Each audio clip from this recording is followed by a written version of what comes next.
The Detroit Pistons defeat the Orlando Magic to move to 15 wins on the season, but that is nowhere near the biggest news. We have terrible season-ending injury news regarding Jaden Ivey, who broke his fibula, according to Tom Sharania. We'll talk about this terrible news and what this all means. Today's episode, Locked On Pistons Podcast. Let's go.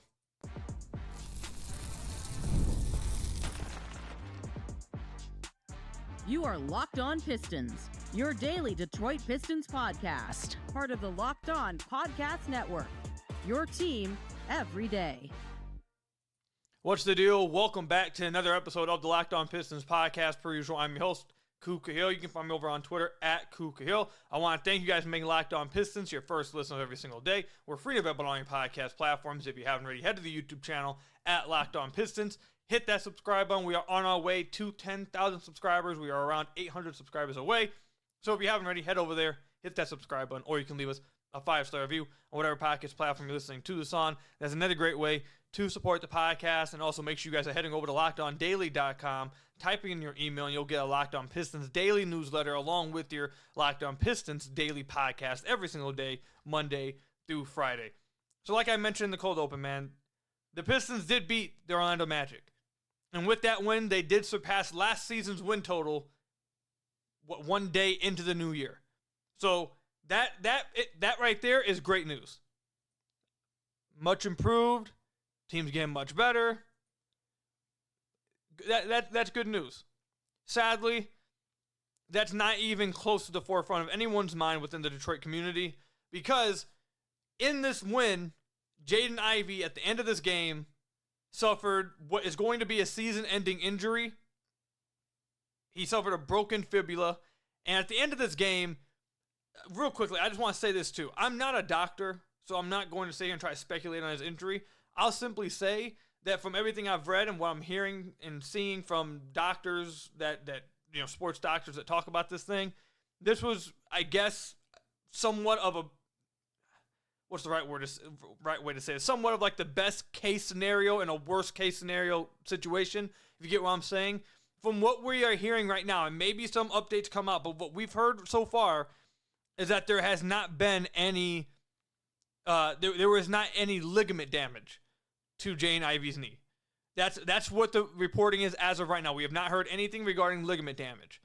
But at the time when this injury happened, I mean, it looked like a pretty bad, it is a bad scene. He's going to miss the season, but it looked like it could have been worse. You had players out there crying. You had Jalen Duren taking his warm-ups off to cover his leg.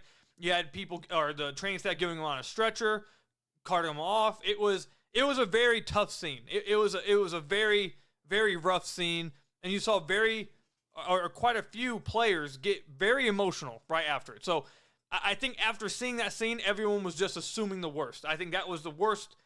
Anything in anyone's mind was just the worst. It was ligament damage. It was complete, it's like worst case scenario.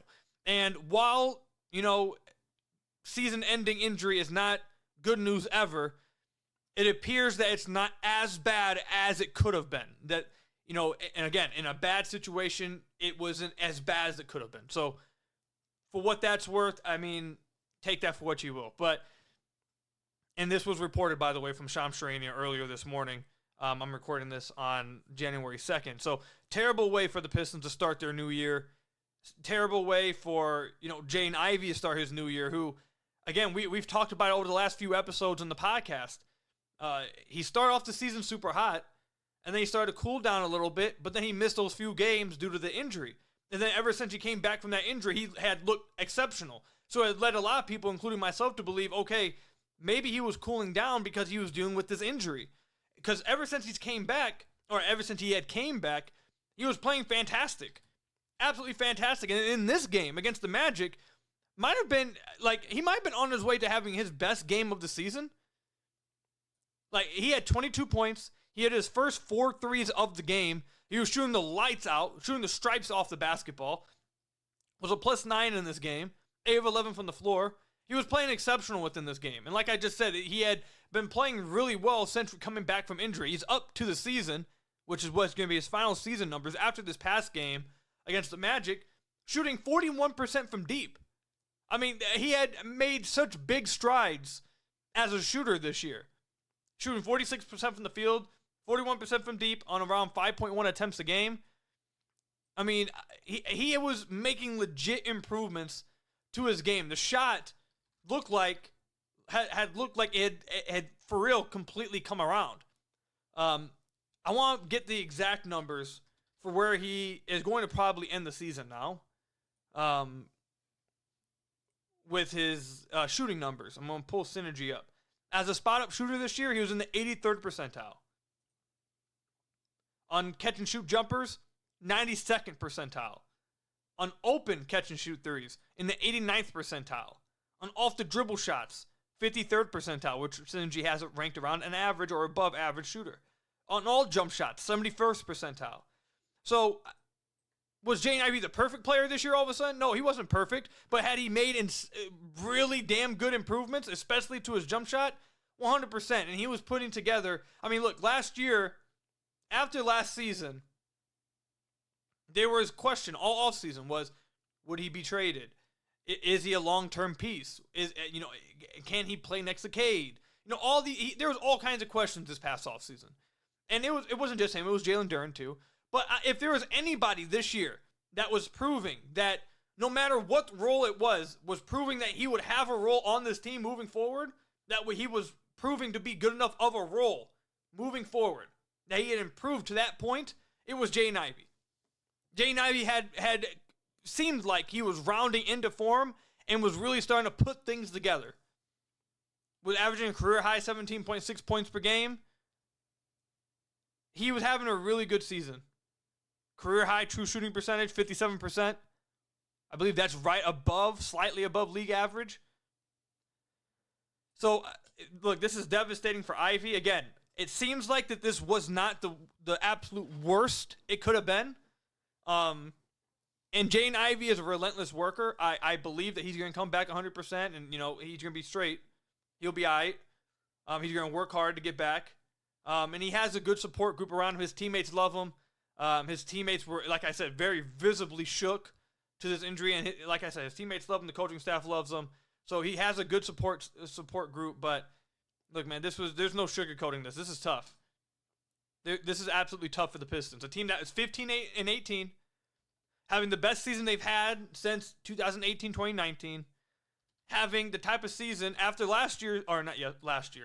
yesterday's win, found themselves as the 9th seed in the East.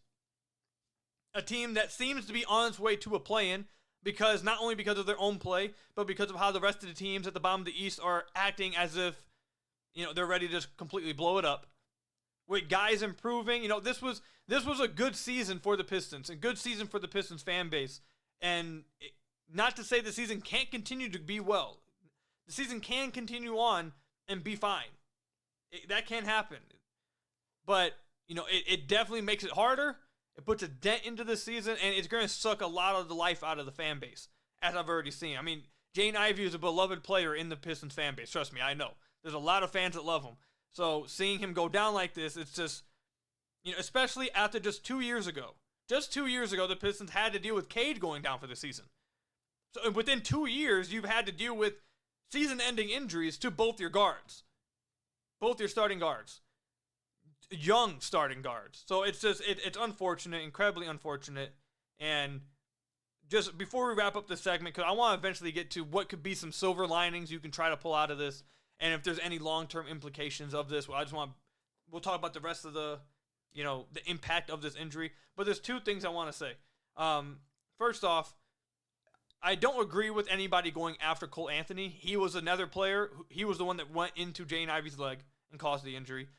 But he was very visibly shaken afterwards, too, crying, seeing that he had hurt Jaden Ivey, one. And two, look, you can have the disagreement or the conversation about whether you should be diving on balls and on the basketball court, whether that's something you should actually be teaching, whether that's something coaches at the young, at the high school level, at the college level, whether that's something they should continue to coach. People are on different sides of the fence. But what you cannot say is that Karl-Anthony did that on purpose or trying to hurt Jaden Ivey. He was clearly trying to make a play on the ball. Now, can you say maybe it was a reckless dive? Sure. But to try to say that it was any kind of ill intent or he was, trying to hurt somebody, no, he was just doing what a lot of us who have grown up playing basketball have been told to do by our coaches. Again, you can disagree that should be something we should be taught, but everybody who played high school, college basketball, that's something that's been taught for years. Diving on the ball is great effort and great hustle, and that's what you want to see from everybody. So I know that there's been a bit of a shift in at least a good portion of the public's opinion about that kind of play, where you should try to eliminate that type of play. And I understand all that, but let's not. I see people going after Karl-Anthony. I don't think that's right at all. I don't think that's right at all. So I want to just nip that in the bud and give my opinion on that. And then the second thing, I know Sham said within the article that technically his season could still be alive. I'm going to tell you guys right now, I'm putting that at literally less than 5%. One, the Pistons aren't going on. He said in the article, if the Pistons go on a playoff run. One, the Pistons aren't going on a playoff run. We've talked about it before. They like to keep their picks, so I doubt that they would do any kind of moves to try and make them have a long play. That's not going to happen, basically is my saying. That's first. And second, there's no need to try to rush Jaden Ivey back from an injury like this so they could try to win a play-in game. It doesn't make any sense. His season, 95+% sure, is done, and that would be the smart thing to do. Let him recover and come back next season fully healthy. There's no reason to try to rush him back at the tail end of this year so they can, make the 10th seed? That doesn't make any sense to do. So I just wanted to say that as well. I know some people are already like, well, Sham said it's open. He could come back in April. No, that doesn't make, I don't know why anyone would want that to happen or believe that should happen. That doesn't make any sense. So let him come back. Let him take let him recover slowly. Don't try to rush him back. Don't try and make any quick decisions. That would be dumb. That would be dumb. So praying for Jaden Ivey. Hopefully he makes a full recovery. And this is tough, man. This is tough for him and the team. Hate to see this. This was a promising season for him and the team, and it's just, again, it's a terrible way to start the new year, man. So let me know in the comment section down below or over on Twitter @KukaHill. What were your guys' instant reactions to not only the injury, but then getting the report today that he had broken his fibula? Let me know, comment section down below or over on Twitter @KukaHill. When we come back, the show goes on.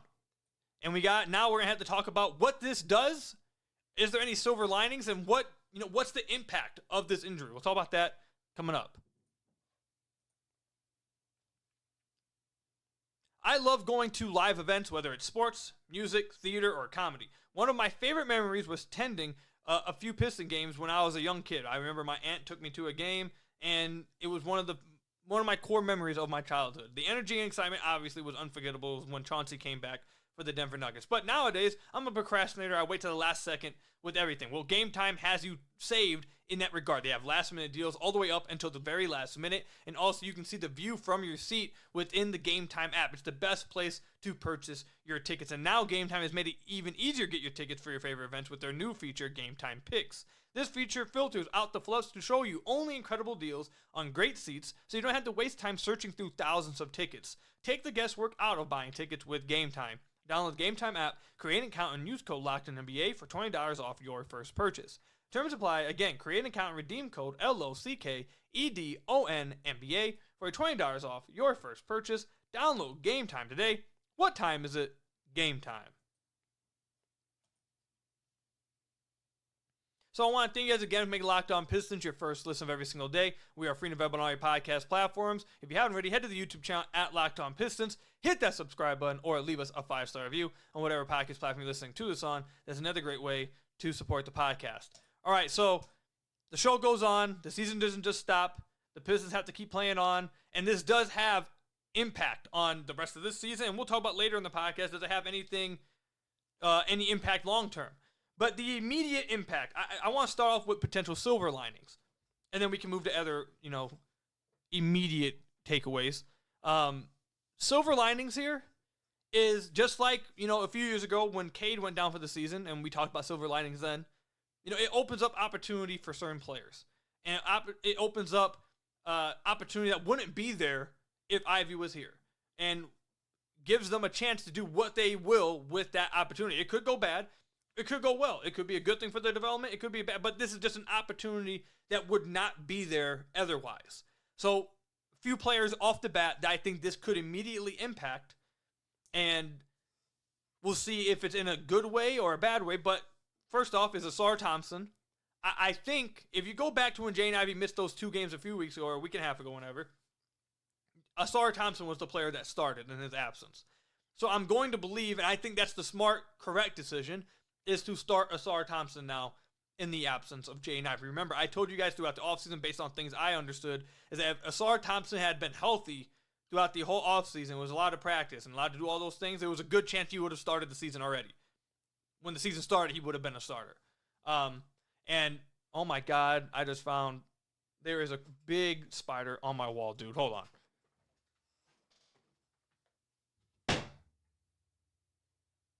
Did you guys hear that? I'm sorry, I was not going to be able to record if I kept looking up and I kept seeing a spider above my monitor. Anyways, let's get back to the episode. Anyways, all right, so Asar Thompson, number 1 of guys that could make it happen while Jaden Ivey's out. This is a guy, again, I've said over and over that you don't draft him at 5 in his draft unless you believe in his secondary playmaking and his ball handling. And this year, you see his handle is better. You've had a mixed bag of results come from it. Like last night, he had 5 turnovers. Was trying a lot of things that maybe he shouldn't have tried. Was trying a lot of lob passes and just that weren't complete. But the handle has gotten better. And this is a guy who at other times, again, has showcased his passing. And everyone knows how good of a passer he is. So, again, this is part of his long-term development anyways. And this gives you a chance to get really a good few months of tape on how he will play if he were to have those secondary playmaking reps. Will he improve at it? Is he ready for it? Is it something he actually will be able to do long-term? And if he can, imagine what his ceiling is. Can he fit next to Cade? Can you run a starting lineup? Again, this was one of the questions in the offseason is, can you play a lineup of him and Jalen Duren together with Cade and it thrive? Can that happen?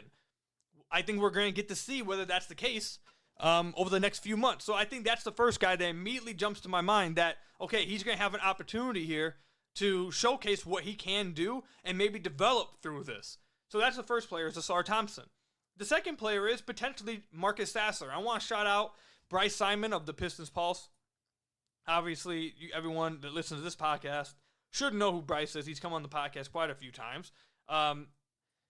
He mentioned on his podcast today, I was listening to it, that he thinks that Marcus Sasser could get, he's potentially a guy that could really, a silver lining of this. And I agree. He brought up a good point that it's something we've talked about on the podcast, that Marcus Sasser has proven to be a fine player when he's playing next to a bigger guard or when he's playing next to a point guard that allows him to play off ball on offense and then at the point of attack defensively. And he just hasn't been given that opportunity because of the way this roster is constructed. Because you have Jaden Ivey, because you have Cade Cunningham.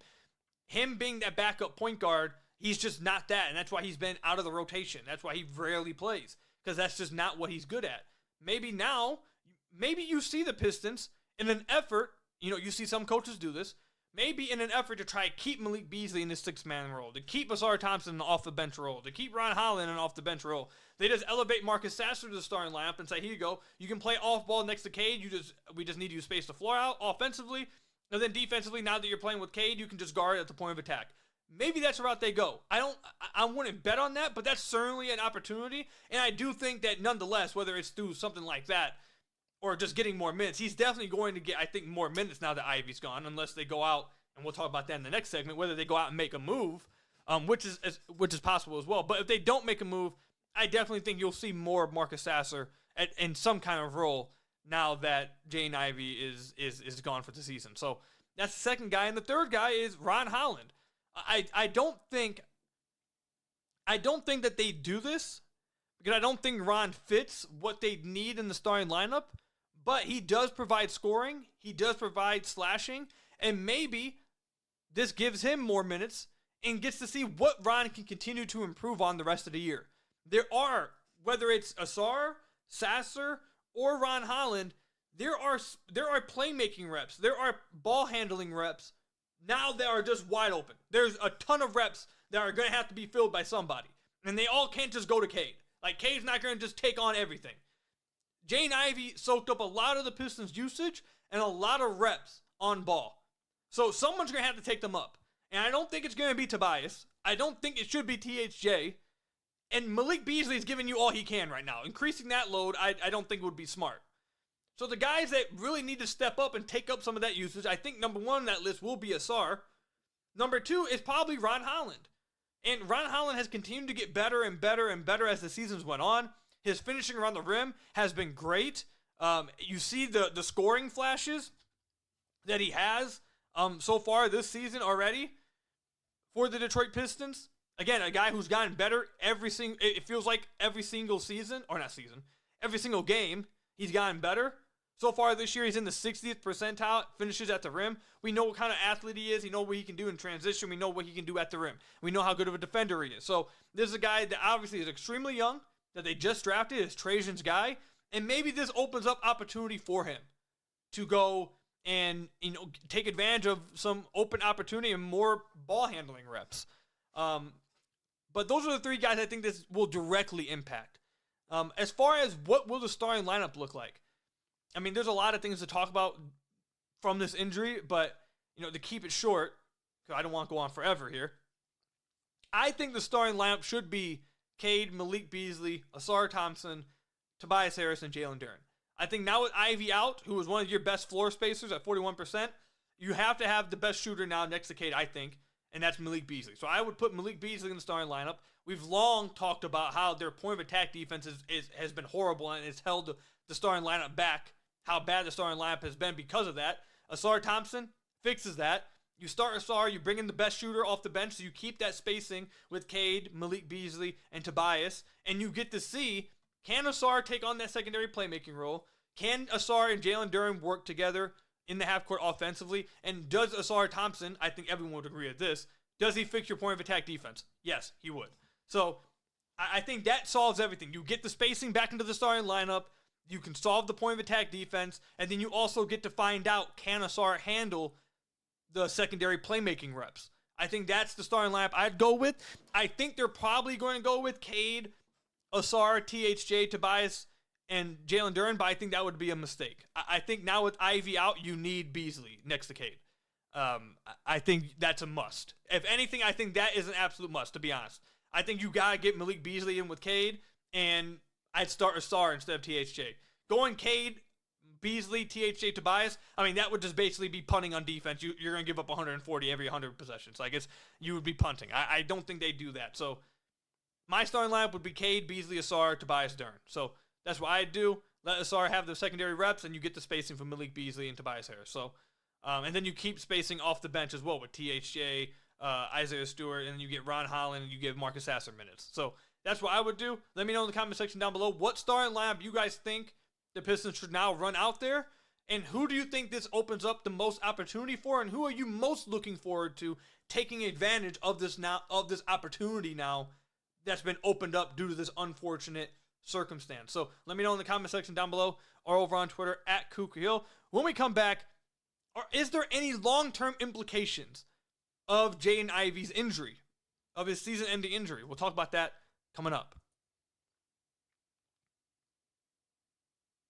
NFL playoffs are almost here, but it's not too late to get on the regular season action with FanDuel, America's #1 sportsbook. Because right now, new customers can finish the season strong with $250 in bonus bets if you win your first $5 bet. FanDuel has so many ways for you to pick up a W, and I love, personally, looking at the spreads. If there's a large spread this season, in the NFL season, I feel like they've been covering that spread a lot. Anything over plus 7.5, I'm feeling good about. I've been doing that all year, and honestly, I've been doing it for a few years since it became legal in Michigan. I love FanDuel. I've used it for years. Again, like I said, super easy to use, super self-explanatory, but most importantly, super fun to use. So visit FanDuel.com to join today. That's FanDuel.com for your chance at $250 in bonus bets with FanDuel. Make every moment more with FanDuel, the official sportsbook partner of the NFL. So I want to thank you guys again for making Locked On Pistons your first listen of every single day. We are free and available on all your podcast platforms. If you haven't already, head to the YouTube channel at Locked On Pistons. Hit that subscribe button or leave us a 5-star review on whatever podcast platform you're listening to this on. That's another great way to support the podcast. All right, before we get to this, I do want to say one more time how devastating of an injury this is for Ivey. I truly feel bad. Feel so bad for him. because he was having such a good year offensively and was shooting the lights off the ball. Or shooting the stripes off the ball, I should say. I'm sorry. And it's just rough, man. For a guy, again, what he dealt with Monty last year, being questioned by a lot of people, including myself, heavily throughout the offseason. Then to come out and shoot the way he had been shooting this year and play the way he had been playing this year, and then to have this happen, it's just unfortunate, man. It's just really, really unfortunate. But praying for a speedy recovery to him. But like I said earlier, the show goes on, and you have to ask these questions. Are there any long-term implications? Well, there's two. I think there's two topics that to go hand in hand here. The first one is he was somewhat in a contract year. When I say that, I mean he was contract extension eligible this offseason. He's not a restricted free agent this offseason, so it's not exactly a contract year, but it was somewhat, a lot of people consider this somewhat of a contract year because you're basically playing for your extension. That's, in your third year, you're playing for that extension. Would the Pistons still give him an extension after this season?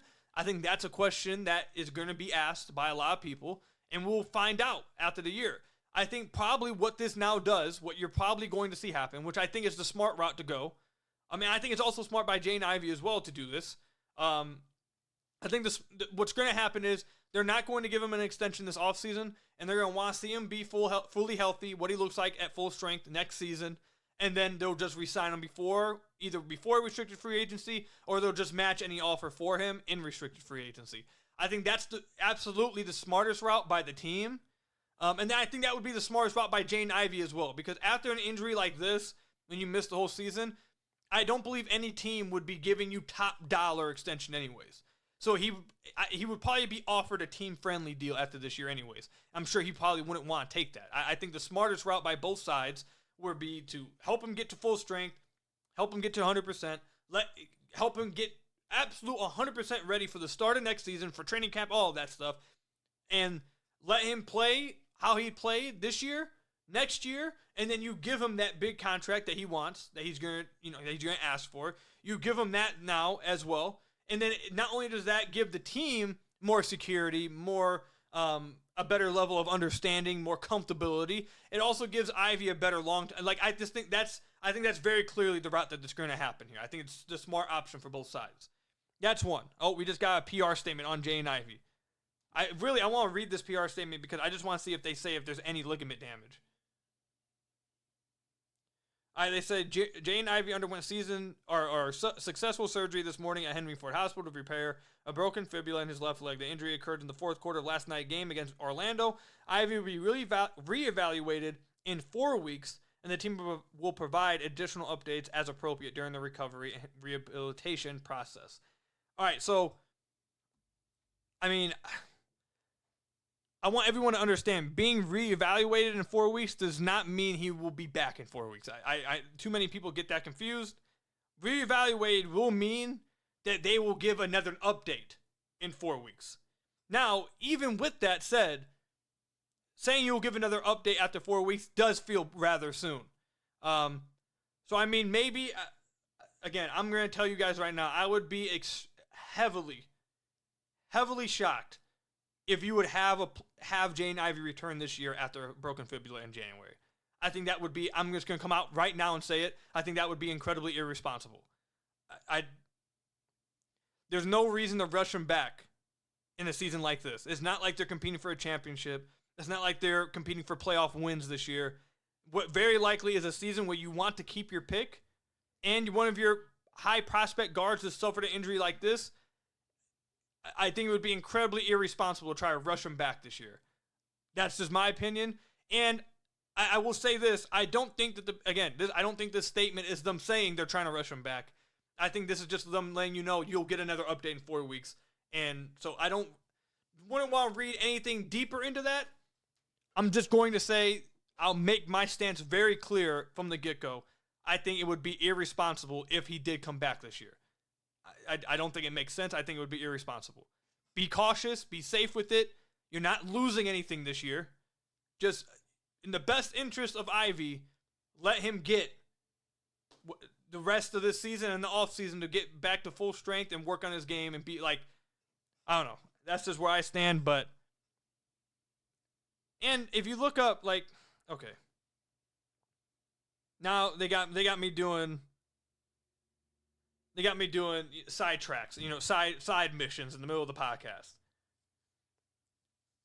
All right, so I look up broken fibula recovery times. Again, I'm not a doctor, but I'm reading from the health online, like all. It says that it's like a 12 to 6 week recovery injury. Most tibia fibula fractures will heal completely in 4 to 6 months. Around 6 to 8 weeks. Around 4 to 6, like 4 weeks, again, is just them telling you, we'll give you another update in 4 weeks. How he's doing, what stage of the rehab he is, etc. Don't think he's going to be coming back in 4 weeks. Like, that's not what's happening. Either way, anyways, I got sidetracked. We had to do a side mission real quick.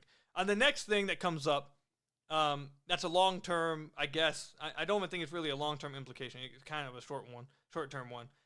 Do the Pistons go out and make a move for another backup guard or a guard that can soak up some of those ball handling responsibilities? And I think, we've kind of been asking for them to do this all year, but they've had Jaden Ivey and Cade kind of just splitting reps. With Ivey now out, I think you have to at least get a backup point guard. Not even if you don't want to play him. I think now you have to. I think you're kind of forced now at this point to at least get a veteran guard that can spot play, can play spot minutes. Because right now they don't even have that. Or maybe they, get a guy from the G League and just bring him up. I don't know. But just rocking out with what you got right now, I don't think, it was at times, it hurt the team at times this season already when Ivey was healthy. With Ivey out, I don't see how you just, don't address that. I think you have to address it in some capacity. Doesn't mean you have to make a big move or anything, but you have to address it in some capacity. Sign a veteran free agent. Get a guy from the G League, I guess, that you want to give some backup point guard minutes to. Something like that. Something has to happen. I don't think that this would be smart to just not do anything to fill some of those reps. Or at least have the option for if someone else gets into foul trouble, or knock on wood, someone else suffers an injury of some sort. Like, you absolutely need to have another ball handling option on the roster at the guard position. So, but that's all I've got for you guys today, man. Again, terrible news for Jaden Ivey. Wish him for the best recovery possible for him. But let me know in the comment section down below how you guys are feeling and what you guys think is the impact of this injury. Again, comment section down below or over on Twitter at KukaHill. That's all I've got for you guys today. Thank you guys for making Locked On Pistons your first listen every single day. Hit that subscribe button to the YouTube channel. Leave us a 5-star review, whatever podcast platform you're listening to this on. And until next time, I'll see you guys later. Stay safe out there. Till next time, peace out.